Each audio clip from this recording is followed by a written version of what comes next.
రెండో వైపున ఏం కనిపిస్తూ ఉందో, బాధుడే బాధుడు. బహుశా ఎప్పుడూ ఎవరికి ధైర్యం కూడా చేయలేరేమో. 6 నెలలు కూడా తిరక్క మునిపే ఏకంగా 15,000 కోట్ల రూపాయలు కరెంటు ఛార్జీల బాధుడే బాధుడు అనే కార్యక్రమం ఒక చంద్రబాబు నాయుడు గారు మాత్రమే చేయగలుగుతారేమో.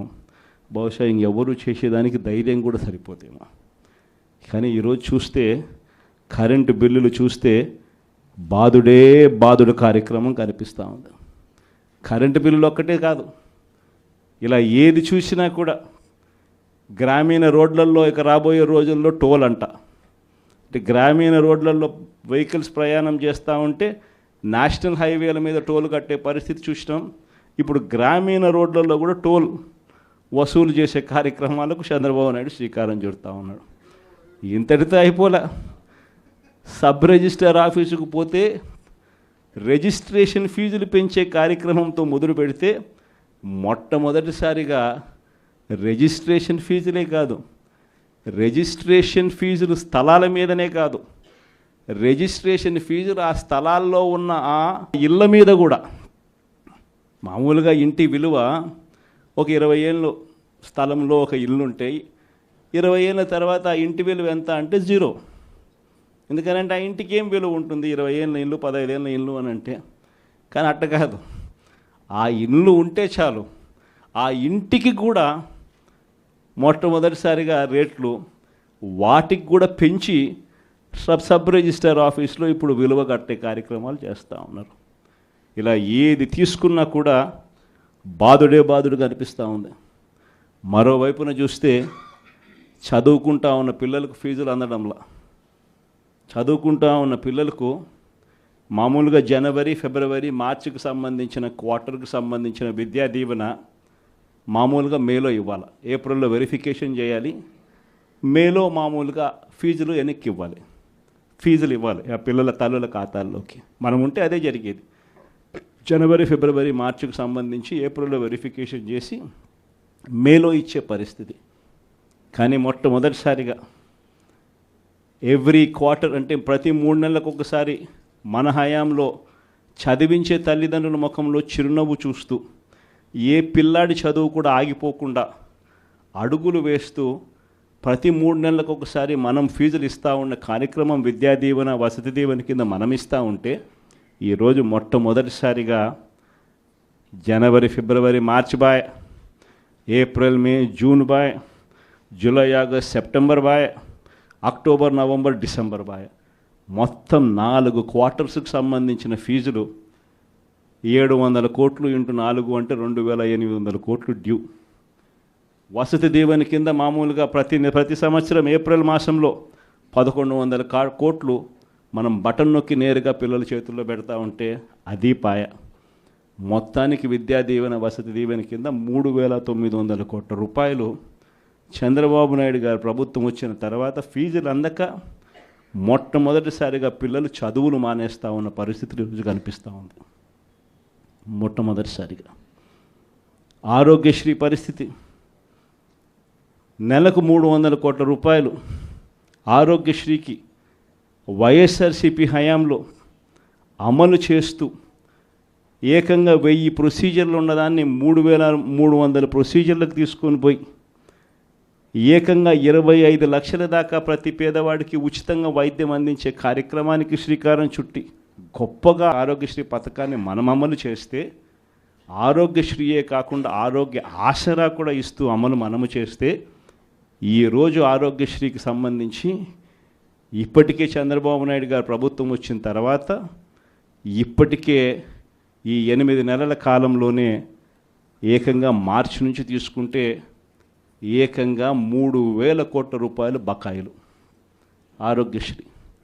ఏ పేదవాడు హాస్పిటల్కు పోలేని పరిస్థితి, ఏ పేదవాడు హాస్పిటల్కి వెళ్ళినా కూడా నెట్వర్క్ హాస్పిటల్స్లో ఈరోజు ఫ్రీగా పేదవాడికి వైద్యం చేసే పరిస్థితి ఎక్కడా లేదు.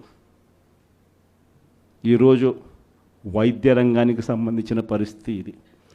వ్యవసాయ రంగానికి సంబంధించి పరిస్థితి చూస్తే ఉచిత పంటల బీమా గాలికి ఎగిరిపోయింది, ఆర్బీకే నిర్వీర్యమైపోయాయి, ఈ క్రాప్ అన్నది కనిపించడంలా. రైతు భరోసా కింద రైతులకు పెట్టుబడి సహాయం కింద మన హయాంలో రైతులకు తోడుగా ఉంటూ రైతుకు అండగా ఉంటూ పెట్టుబడి సహాయంతో తోడుగా అందిస్తూ ఉంటే పెట్టుబడి సహాయం ఇచ్చేది పక్కకి వెళ్ళిపోయింది. ఆయన ఇస్తానన్న 20,000 రూపాయలు గాలికి ఎగిరిపోయింది. అసలు ప్రభుత్వం అంటే ఏమిటి? విద్య, వైద్యం, వ్యవసాయం, ఈ 3 రంగాలతో పాటు గవర్నెన్స్, ఈ 4 రంగాలను చూసుకోవడమే ప్రభుత్వం అంటే బాధ్యత. ఈ 4 రంగాల పరిస్థితి ఈరోజు ఎలా ఉందా? విద్య గాలికి ఎగిరిపోయింది, వైద్యం గాలికి ఎగిరిపోయింది, వ్యవసాయం గాలికి ఎగిరిపోయింది. ఈరోజు గవర్నెన్స్ చూద్దామనంటే రెడ్ బుక్ రాజ్యం జరుగుతూ ఉంది. ట్రాన్స్పరెంట్గా డోర్ టు డోర్ డెలివరీ జరిగే పరిస్థితి నుంచి, ఇంటి వద్దకే పాలన దగ్గర నుంచి ఈరోజు తెలుగుదేశం పార్టీ కార్యకర్తల చుట్టూ తిరగాల్సిన పాలన మళ్ళీ స్టార్ట్ అయింది. ఈరోజు జరుగుతూ ఉన్న గవర్నెన్స్. మరి ఇలాంటి నేపథ్యంలో మనం అంతా కలుస్తూ ఉన్నాం. మరి మీరే చెప్పండి, ప్రజలకు తోడుగా మనం ఉండాలి కదా, ప్రజలకు అండగా మనం నిలబడాలి కదా. ప్రజలకు తోడుగా నిలబడగలిగినప్పుడే వాళ్ళ మీద ఉన్న వ్యతిరేకత మన మీద, మన నాయకుల మీద సింపతి కింద కన్వర్ట్ అవుతుంది. ఈ సంక్రాంతి కల్లా పార్టీ నిర్మాణం, జిల్లా కమిటీలు, నియోజకవర్గ కమిటీలు, మండల కమిటీలు, ఇవన్నీ మీరు సంక్రాంతి కల్లా మీరు అన్నీ కూడా పూర్తి చేసే కార్యక్రమాలు చేయండి.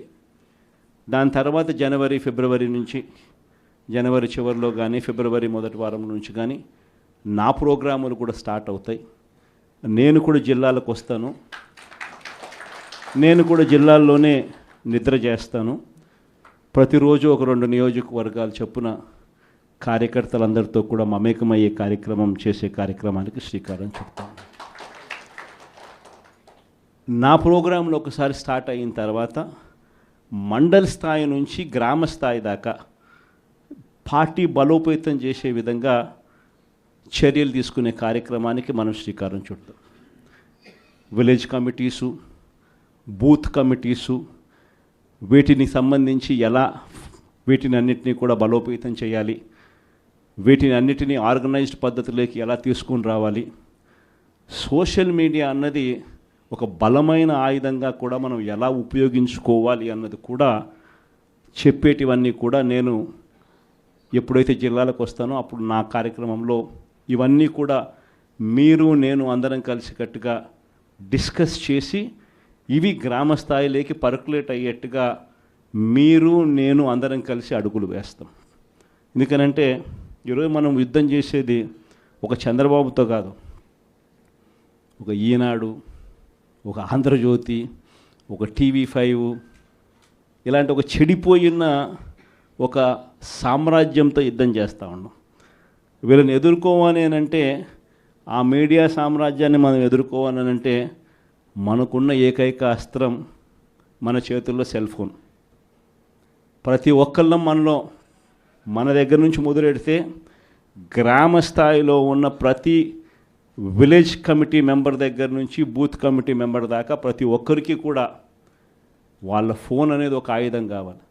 మీకు గుర్తుందో లేదో, పెన్షన్ మన హయాంలో ఎన్నికల నోటిఫికేషన్ ఇచ్చే టయానికల్లా మన హయాంలో పెన్షన్లు దాదాపుగా 66,34,742 ఉంటే ఎన్నికల నోటిఫికేషన్ వచ్చే టయానికి ఈరోజు చంద్రబాబు నాయుడు గారు వచ్చే టయానికల్లా డిసెంబర్ నాటికల్లా పెన్షన్లు చూస్తే 62,81,000 తగ్గిపోయినాయి.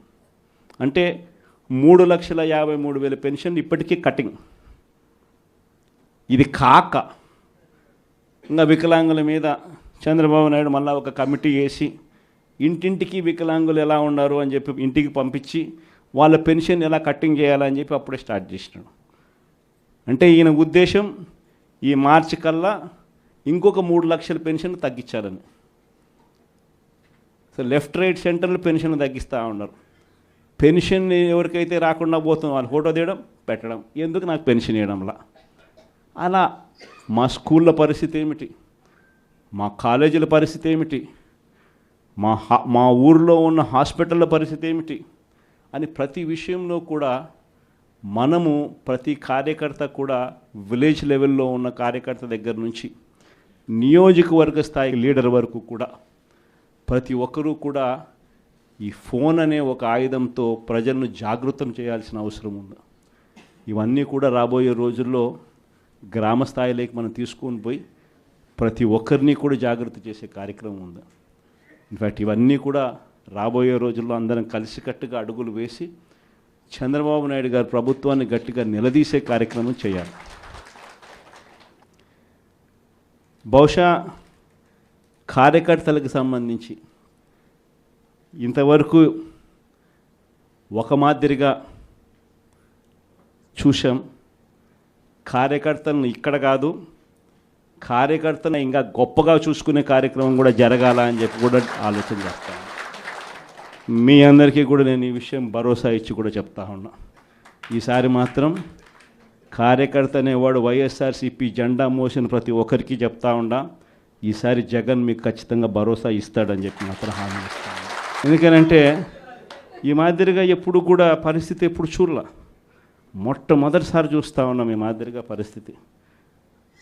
వీళ్ళంతకు వీళ్ళే కొడతా ఉన్నారు, వీళ్ళంతకు వీళ్ళే దొంగ కేసులు పెడతా ఉన్నారు, వీళ్ళంతకు వీళ్ళే మ్యానుఫ్యాక్చర్ చేస్తూ ఉన్నారు కేసులు, వీళ్ళంతకు వీళ్ళే విట్నెస్లు మ్యానుఫ్యాక్చర్ చేస్తూ ఉన్నారు, వీళ్ళంతకు వీళ్ళే కేసులు పెడతా ఉన్నారు. ఒక మనిషిని ఏకంగా 10 చోట్లకు తిప్పుతూ ఉన్నారు. శ్రీకాకుళం నుంచి మొదలు పెడితే కర్నూలు దాకా ప్రతి జిల్లాలోనూ 4 రోజులు 3 రోజులు పెట్టుకుంటూ తిప్పుతూ పోతూ ఉన్నారు. ఇది నిజంగా మారాలా? ఈ కళ్ళెదుటే కనిపిస్తూ ఉన్న ఈ కార్యక్రమాలు ఇవన్నీ చూస్తూ ఉన్నప్పుడు మాత్రం నిజంగా మీ అందరికీ నేత్రం ఖచ్చితంగా ఈ భరోసా ఇస్తా, ఖచ్చితంగా నేను చెప్తా ఉన్నా ఈ మాటలు.